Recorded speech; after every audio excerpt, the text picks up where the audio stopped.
So good afternoon guys, welcome back to my YouTube channel. अनि चाहिँ म आज मेरो बाइकको ब्रेक बनाउन जाँदैछु होइन, चट्ट लाएर। अनि आज चाहिँ लक्ष्मी पूजा, जसमा यो भिडियो मैले आजै हाल्ने छु, लक्ष्मी पूजाको दिन आजको ठ्याक्क। सो पहिले सुरु इन्ट्रोडक्सन दिउँ होइन। So hello everyone, good afternoon and warm नमस्ते। इट्स मी सन्देश भण्डारी फ्रम बुटोल। र आज म जाँदैछु मेरो बाइकको ब्रेक बनाउन होइन। मेरो बाइकको ब्रेक पछाडिको लागै छैन र आज लक्ष्मी पूजा। यो भिडियो मैले लक्ष्मी पूजाकै दिन हाल्नेवाला छु। त्यसपछि यो बुलेटको चाहिँ पछाडिको ब्रेकको जहिले पनि इस्यु आइरहने रहेछ क्या। त्यही भएर अब सोरुम खुल्ला, सर्भिस सेन्टर खुल्ला छ भने चाहिँ म त्यहाँ सर्भिस सेन्टरमा गएर सर्भिस गर्छु, नत्र भने चाहिँ कतै अन्त्य देखाउँछु। पेट्रोल पनि हाल्नु छ। आज ठ्याक्क 1 महिना भयो मैले बाइकमा पेट्रोल हालेको, चलेकै छैन। त्यहाँ 100 किलोमिटर जति मात्रै चल्यो होला मेरो बाइक। र आजको ठ्याक्कै 1 वर्ष अगाडि चाहिँ म यतिखेर जनकपुर जाँदै गरेको थिएँ। 1 वर्ष अगाडि मैले मेची महाकाली सोलो ट्रिप हानेको थिएँ। र आजकै दिन म झापाबाट, द्याट इज कागडभित्ताबाट जनकपुरतर्फ जाँदै थिएँ। र यतिखेर म कहाँ थिएँ? निजगढमा थिएँ होला अलमोस्ट। तिहारको सम्पूर्णलाई शुभकामना। मेरो बर्थडे पर्सि हो, च्याट्ट लाएर कस्तो खुसी लागिरहेको छ। कार्तिक 9 गते यदि यो भिडियो हेरिराख्नु भएको छ कार्तिक 9 गते भन्ने चाहिँ कमेन्टमा गएर ह्याप्पी बर्थडे लेखिदिनु होला होइन। चट्ट लाएर रमाइलो। र चट्ट लाएर अहिले चाहिँ म आएँ जानकीनगर जान्छु। पहिला सोरुम सर्भिस सेन्टरमा गएर हेर्छु, खुला रहेछ भने ब्रेक बनाउँछु, छैन भने गएर पेट्रोल हाल्छु र कुनै अलि ट्रस्टेड मेकानिककोमा गएर चाहिँ मैले मेरो बाइक देखाउँछु। मेरो चाहिँ जुन तल त्यसलाई के भन्छ कि हाइड्रोलिक हो कि के भन्छ, समथिङ आई डोन्ट नो होइन। हो त्यो चाहिँ मेरो बिग्रेछ जस्तो लाग्छ। फेर्न नपरे हुन्थ्यो। त्यो फेरेको मात्रै 5000 रुपिज रे, यत्रो हुन्छ। अनि त्यो फेरेको 5000 रे। बाइक पाल्न मुस्किल छ अब त। इन्जिन ओइल पहिला 1600 थियो, अहिले 2800 भइसक्यो। ट्याक्सले त गर्नु गरेको छ। र आजको मौसम के क्लियर छ के। तिहार पनि लाग्यो नि त, खाली खाली भइसक्यो लगभग, त्यही भएर पनि होला। लाएर म चाहिँ अहिले सर्भिस सेन्टरनिर आइसकेँ। सर्भिस सेन्टर खुल्लै छ। आज लक्ष्मी पूजा भयो नि त, त्यो झ्याप्पा चाहिँ कसैले बन्द पनि गर्दैन। Let's go. एन्ड चट्ट लाएर आया चाहिँ मेरो ब्रेक बनाऊ। छ्या कस्तो यार, गोप्रो अगाडि राखेर हिँडेको है, सबैले आँखा तरी हेरिदिन्छ भने। Let's go. आया अयो चट्ट लाएर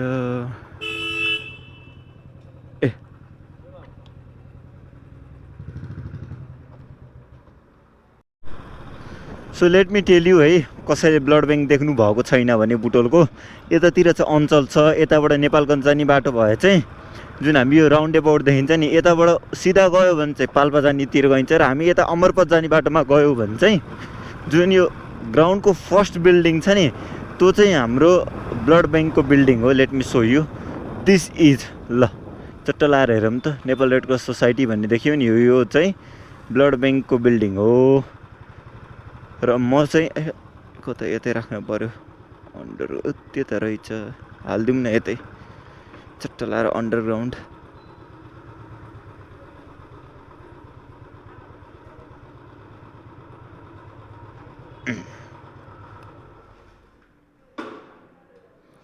यहाँ चाहिँ पार्क गरिन्छ अनि गइन्छ माथि।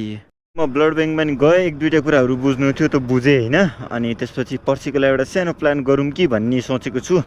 लेट्स सी त्यो प्लान हुन्छ कि हुँदैन, किनकि जुन कुरा सोचिन्छ त्यो कुरा एकदम इमिडिएट एक्सन लिन चाहिँ सकिँदैन नि होइन। एकदम प्लान गर्नुपर्ने हुन्छ। त्यही भएर त्यसको प्लानिङहरू चल्दैछ पर्सिको लागि है। चट्ट लाएर अब चाहिँ म गौतम बुद्ध हस्पिटल जाँदैछु। त्यहाँ चाहिँ फेरि अर्को एउटा सानो काम छ। त्यहाँ एउटा सानो भेट्नु थियो, एउटा कामले थियो होइन गौतम बुद्ध हस्पिटलमा चाहिँ। अनि त्यो काम पनि सकेँ। अब चाहिँ चट्ट लाएर पेट्रोल हाल्न जाँदैछु। आया सो पेट्रोल हाल्नुको लागि चाहिँ म सधैँ आर्मी पेट्रोल पम्प नै जान्छु होइन। म अहिलेसम्म होइन जस्तै मेची महाकाली रारा गर्नु बाहेक जस्तो युजल्ली पेट्रोलहरू फिल गर्छु नि कहिले पनि 1-200को हाल्दिनँ कि, हालेपछि फुल ट्याङ्की नै हाल्छु हो। त्यसको लागि चाहिँ मैले जहिले पनि आर्मी पेट्रोल पम्प नै सजेस्ट गर्छु, किनकि बाहिर तेल कुन क्वालिटीको हुन्छ थाहा हुँदैन नि त। अनि आर्मी पेट्रोल पम्प भनेको चाहिँ एकदम ट्रस्टेड वान हो। त्यही भएर चाहिँ च्याट्ट लाएर आर्मी पेट्रोल पम्पमा गएर टङ्की फुल गर्दैछु। आर्मी पेट्रोल पम्पमा गएर च्याट्ट लाएर टङ्की फुल हान्नु पऱ्यो। आम्मामा कति भिडियो नो क्यामेरा पो भन्छ त त्यसका भए चाहिँ। क्यामेरा बन्द गरौँ कि चालु गरौँ पो हुन्छ हेर।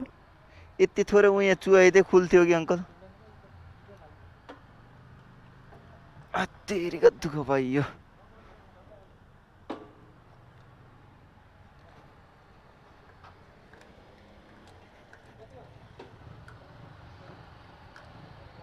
साला ये दुख का खत्म नहीं होता बे। सानो ढक्कन छ, टङ्की नै खुलेन के।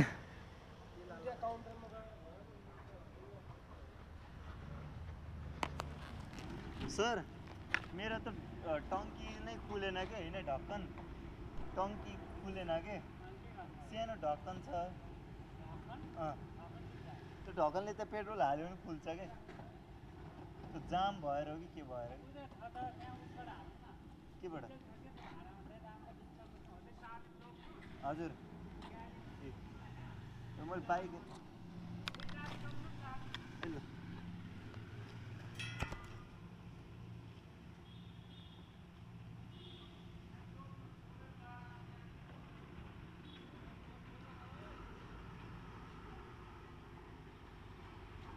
तल मलाई हालिदिनु तल दाइ।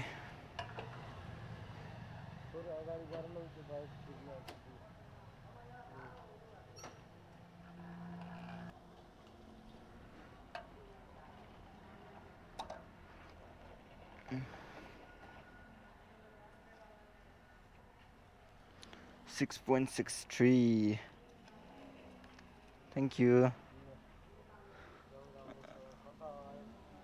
आज होइन भोलितिर जान पर्ला। भोलि जान्छु, त्यसपछि फेरि 12 गते हाल्न आउँछु, 11 गते फुल। यस्तो दुःख पाइयो हेर अयब्बा, जिन्दगी यस्तो दुःख पाइएको थिएन मेरो पपोइ। टङ्की नखुले डिजेल हाल्न पर्यो हो टङ्कीमा। यस्तो दुःख कसैले पाउँथ्यो? मैले पाउँछु, ठिकै छ। फुल हालियो 6.63 लिटर गएछ ल। 250 किलोमिटर चल्दाखेरि डिभाइड गर्नु है 250 किलोमिटर्स होइन, 250 किलोमिटर्स डिभाइडेड बाई 6.63। मेरो बाइकको एभरेज त्यति नै हो। जय जिनेन्द्र।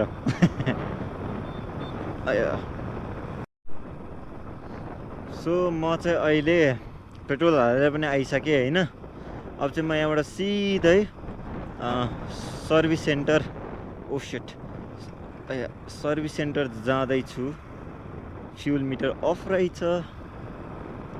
त्यसपछि आज के अरे जत प्रजोत आउने भन्ने सुनिरहेको थिएँ नि मैले। साँच्ची कहाँ आएछ दाइ, यस्तो भेटिने रे कि। आ गए बुलेट का सर्विस सेंटर, चट्ट लाएर आ गए।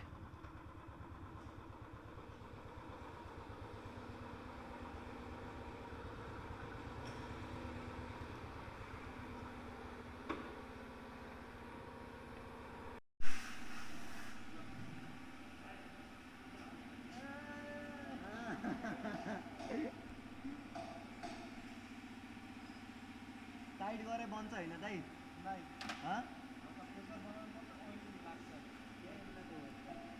यसो हेरिदिनु के अरे होइन, त्यसो हाई गरिदिनु न एकचोटि। कतिले सोध्छन् कहाँ गर्नुहुन्छ हजुर सर्भिसिङ भनेर। ल ल ल दाइ, ल थ्याङ्क यू, ल भाइ सेम टु यू। अब चाहिँ चट्ट लाएर जाउँ। हाइट फाइनली ओए ब्रेक त कडा बन्यो त मेरो। ब्रेक पनि कडा बन्यो, म पनि कडा बने। अब चाहिँ सिधै घरतर्फ। 15,530 किलोमिटर गुडिसक्यो। अनि मेरो चाहिँ सर्टेन टाइमको लागि सुर्खेतबाट यहाँ आउँदासम्म चाहिँ मेरो उस बिग्रेको थियो क्या, हब बिग्रेको थियो होइन। हब बिग्रेर चाहिँ त्यो मिटर घुमेन के। अनि अहिले चाहिँ सबै चल्यो, कस्तो मजा आएको छ ब्रेक लाग्यो। सो अहिले चाहिँ म घरतर्फ आउनु लागिसकेँ। आज चाहिँ बुटोल कस्तो खाली खाली, सबै यो तिहार भनेर होला होइन, पुरै खाली के। मेरो ब्रेक बन्यो, मलाई सबभन्दा खुसी त्यही कुरामा लागेको छ। अब चाहिँ म काठमाडौँ जाने बेलामा चाहिँ एकचोटि फेरि बाइक देखाउँछु, किनकि लङ टुर अब मेरो लागि चाहिँ 400-500 किलोमिटर भनेको चाहिँ ठिकै लङ, बाइकको लागि चाहिँ लङ नै हुन्छ नि, किनकि उसले नर्मल डेज भन्दा चाहिँ पुल गरिरहेको हुन्छ नि त 400-500 किलोमिटर्स। दिदी पछ्यौरा। अनि त्यसको लागि चाहिँ बाइकलाई पनि एकदम मिठो बनाउनु पर्यो होइन, आफू हेल्दी भए जस्तै बाइकलाई नि हेल्दी बनाउनु पर्यो। सब्सक्राइब गरिदिनु हुन हार्दिक अनुरोध गर्दछु। अनि एउटा सब्सक्राइब गर्दै पनि पुग्छ, किनकि 774 छ क्या मेरो आजसम्मको सब्सक्राइबर्स। तपाईँको बर्थडे बर्थडेसम्म 800 पुऱ्याउँछु भन्ने टार्गेट हो, तर पुग्दैन जस्तो छ। केही छैन, finally here at home sweet home. यहाँसम्मको भिडियो हेरिदिनु भयो भने चाहिँ सब्सक्राइब र लाइक चाहिँ गरिदिनु होला, एउटा कमेन्ट पनि मिठो गरिदिनु होला। मैले कमेन्ट हेर्छु, किनकि थोरै आउँछ, हेर्नु अवश्य मिलिहाल्छ। सो आजलाई द्याट्स इट, बाइ बाइ।